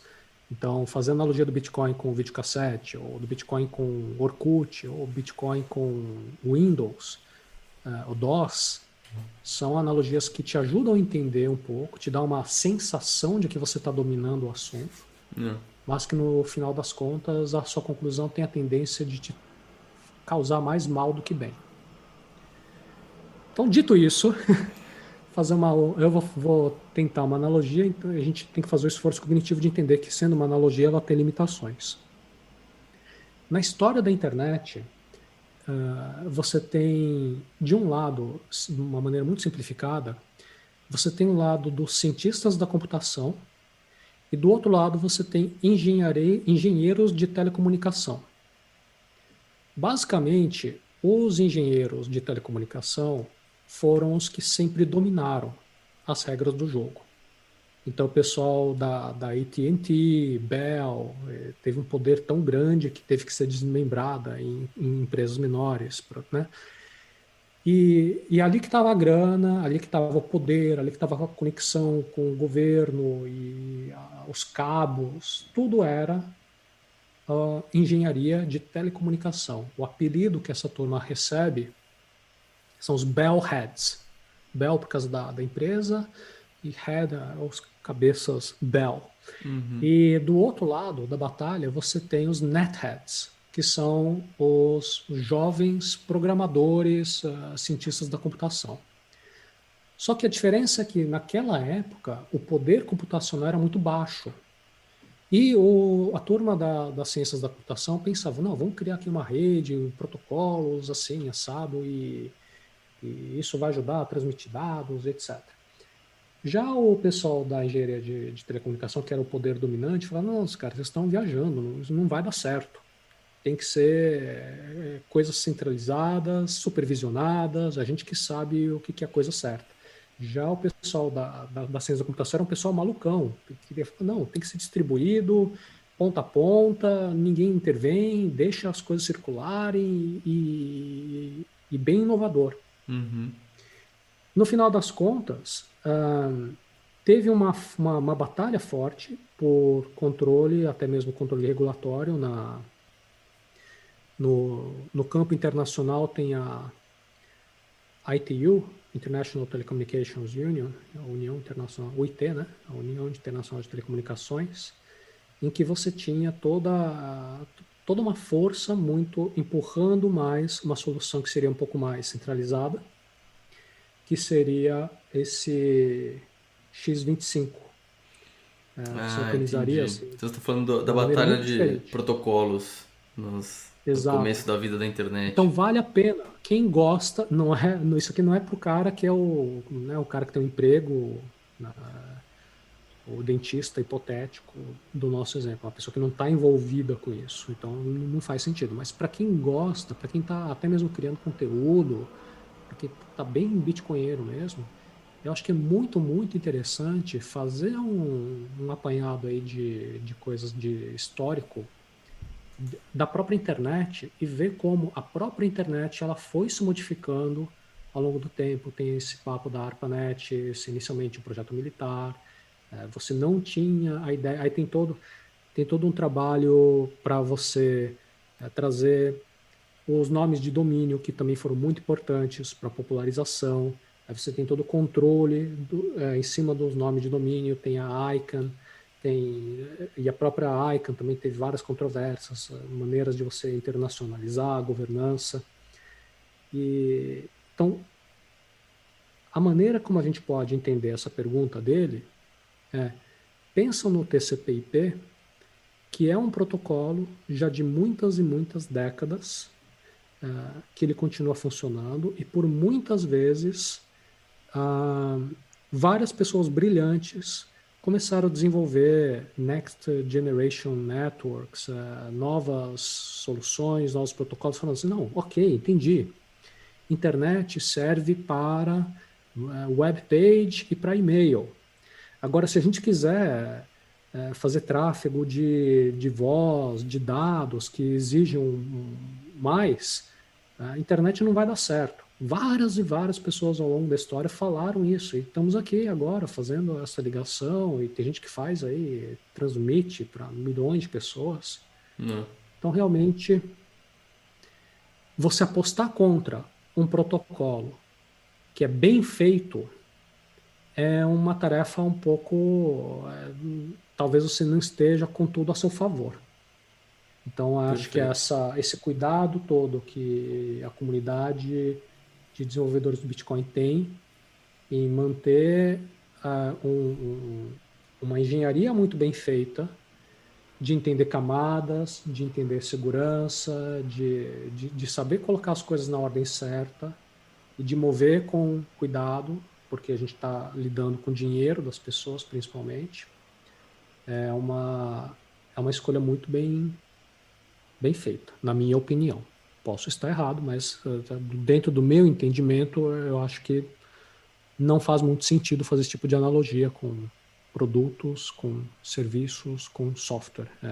A gente tem que entender um pouco mais por uma perspectiva de protocolo. Perfeito, perfeito. É, produto versus protocolo e protocolo de rede também, né? Acho que eu acrescentaria. Uhum. Muito importante, porque tem esse efeito de rede que você falou, né? De quanto mais pessoas usam aquele protocolo, se você inventar o seu próprio protocolo, você ainda vai ter que convencer todo mundo a vir usar o seu, né? Que é a competição que, por exemplo, o Google enfrenta, né? Porque como que é tão difícil desbancar o Google? Não é só porque eles têm a melhor tecnologia, mas é também porque eles dominaram a rede, antes de todo mundo, né? O vencedor, winner takes all, né? Enfim, Uhum. muito bem colocado. É, bom, queria te pedir então uma indicação de livro, antes da gente terminar. Tô curioso o que você tem aí pros Então, a ouvintes. indicação é justamente relacionado a isso aí que eu tentei desenvolver. Ahn, Cadê? Tem um livrinho que eu gostei muito de ler, cara. Tem que pegar uma anotação minha. Só um segundinho. Fica à vontade. Que é Inventing the Internet. Inventando a Internet. A Que legal. autora é Janet Abate. Janet, Janet, e o sobrenome dela é Abbate. Então ela faz uma abordagem bem didática, até gostoso de ler, interessante de ler, sabe? De como que a internet foi desenvolvida, essas disputas de poder para conduzir ou restringir a internet em diferentes direções, esse papo dos bellheads, netheads, é um, é um conteúdo que eu acho bem bacana. Pô, que legal. Bela indicação. Bem parecido, tem um outro, eu acho que eu colocaria num segundo lugar, que é o do Tim Berners-Lee. Tim Berners-Lee é digamos assim, meio que o pai da web, né? Ele tem um livro em inglês que chama Weaving the Web.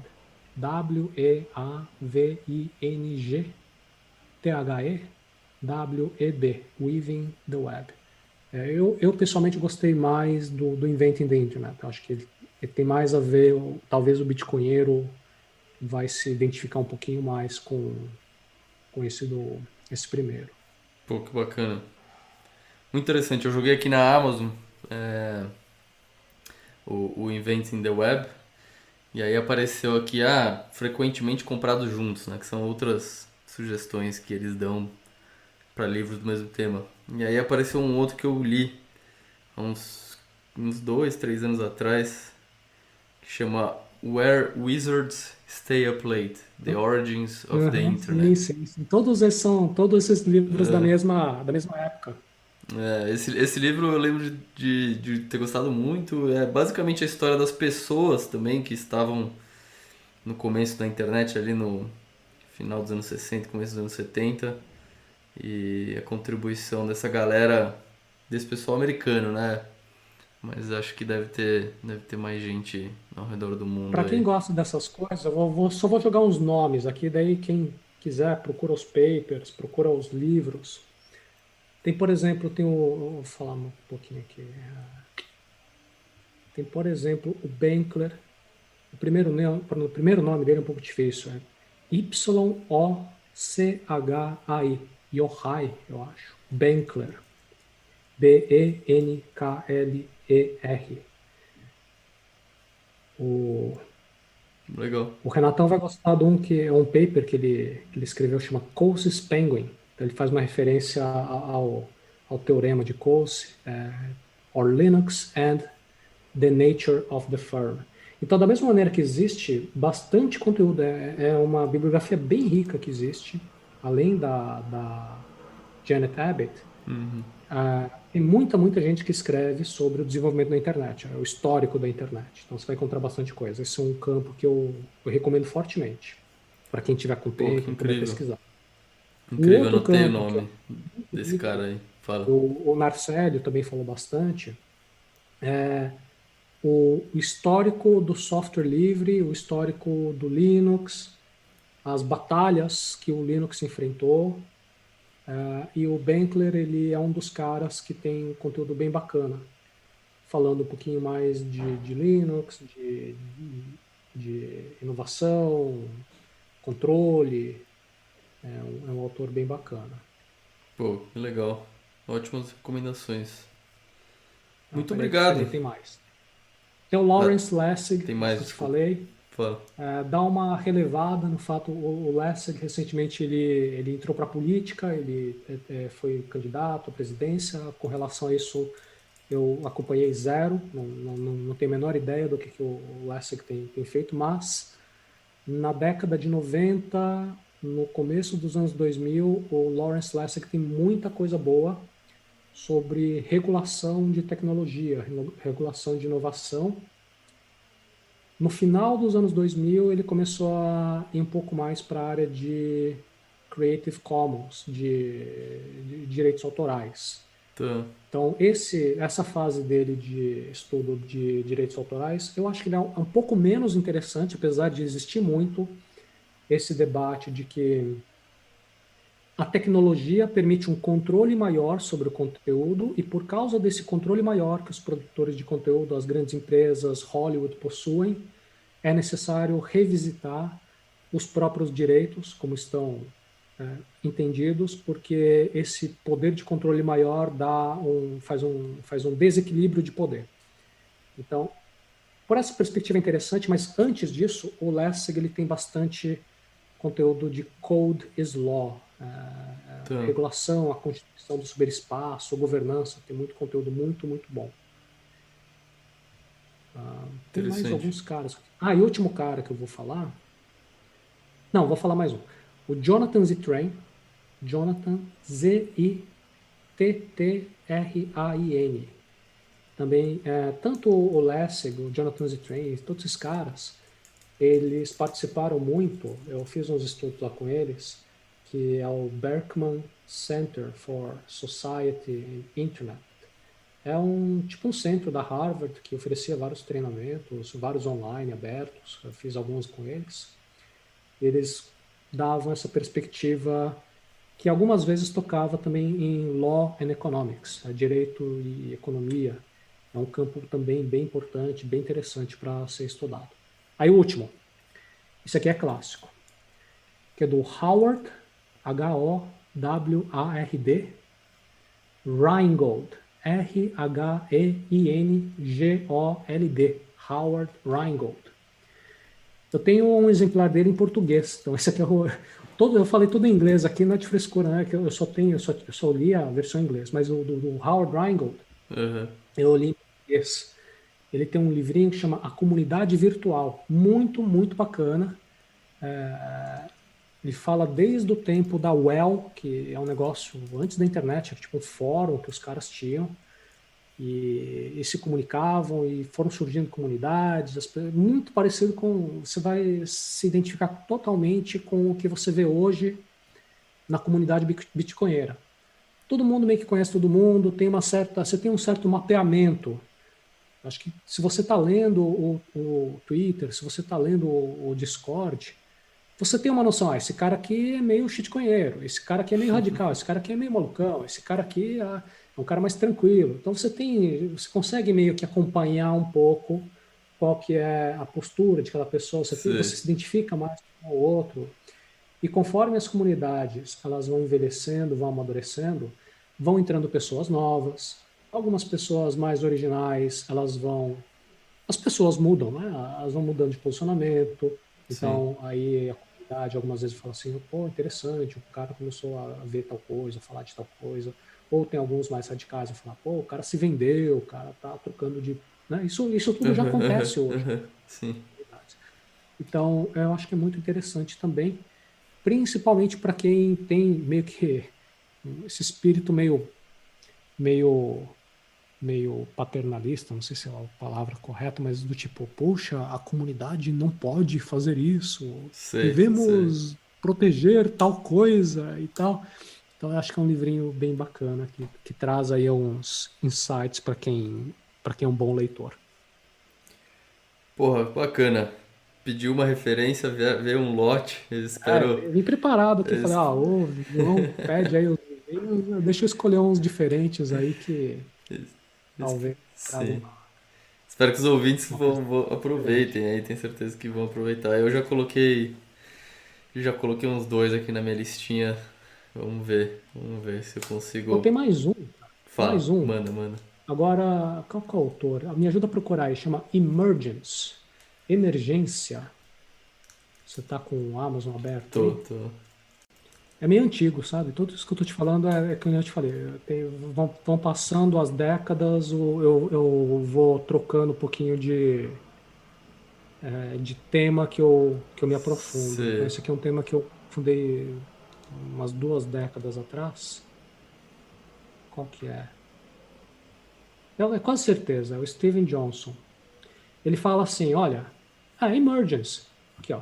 Emergence, The Connected Lives of Ants, Brains, Cities and Software. Emergência, as vidas conectadas da tradução livre minha. As vidas conectadas de formigas, cérebros, cidades e software. Então ele fala assim, olha, dá uma olhada como que certos bairros são formados. Quem conhece São Paulo, você vai dar uma olhada lá na rua da Consolação. Tem lá lustres Yamamura, tem lustres não sei o que, tal. Por que tem tanta casa de lustre Maduro? Quem que combinou isso? Você vai lá na Ponte Del Vecchio, lá em Firenze, pô, tá todo mundo vendendo ouro, correntinha de ouro, não sei lá, desde quando que esses caras estão lá vendendo? Quem que combinou de fazer isso? Então, essa parte meio de cidades. Tá? Ele também mostra a parte do cérebro, o formigueiro. Se você pega um formigueiro e bagunça o formigueiro inteiro, depois de um tempo, as formigas elas reconstroem uma coisa muito parecida, com propriedades muito semelhantes. Então, como é que esse monte de formiga independente vai? Então, ele fala muito dessa propriedade emergente, que ela emerge, né? Que ela surge. Não emergência como um problema, sala de emergência, Sim, como algo algo que que surge emerge, né? naturalmente, sistemas complexos. Para Sim. quem gosta de Bitcoin, também é um assunto bem interessante você ver como certas coisas elas meio que vão se encaixando, sabe? Pô, Muito bacana. incrível. Pô, legal, Pronto, interessante. Fechou. Esse episódio vai ficar como uma fechou? boa coletânea aí pra eu voltar. Eu mesmo vou acabar voltando e consultando todas essas referências, porque não deu tempo de anotar tudo aqui e adicionar livros à minha lista da Amazon aqui. Normalmente eu faço isso, quando o convidado indica algum livro que eu acho interessante, eu já adiciono na lista aqui na Amazon procurando durante o episódio mesmo, mas esse episódio aqui acho que eu não consegui passar por todos, eu vou ter que reconsultar. Você vai ter que ouvir o teu podcast. Exato. Pô, Aliás, valeu. eu aproveito mais uma vez aqui, te parabenizo. Você, Pô, o obrigado. Leto, os papos que você está tendo com o Leto também estão muito bacanas, bem descontraídos, bem gostoso de ouvir. Então, Pô, muito, muito obrigado. bom mesmo. Obrigado de novo por ter aceitado o convite. Espero te receber outras vezes aqui, Oh, conforme vai ser um prazer. os projetos forem evoluindo.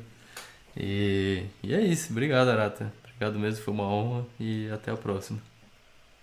Muito obrigado mais uma vez. Parabéns a você, parabéns a todos que estão escutando, que têm interesse. É um assunto que, por si só, é um assunto interessante, estimulante intelectualmente. E espero eu, não tem como eu saber o futuro, então eu posso apenas desejar, esperar que também, além de tudo isso, seja muito recompensador em diversos aspectos na vida de cada um de vocês ouvindo. Um abraço.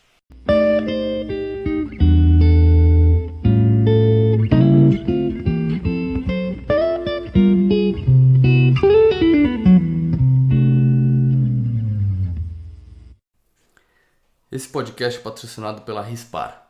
A Rispar é a primeira fintech no mundo a oferecer créditos em reais usando Bitcoin como garantia. Tem um processo 100% online sem burocracia. Oferece crédito rápido e seguro com os juros mais baixos do mercado. A fintech tem uma estrutura regulada e garante a segurança dos bitcoins com a custódia da BitGo e seguro da CoinCover, além de operar sem liquidações automáticas. Então dá uma conferida. Se você está precisando de um dinheiro e não quer vender seus bitcoins, entra lá na rispar.com.br e vê as opções para continuar rodando e não vender suas preciosas moedinhas.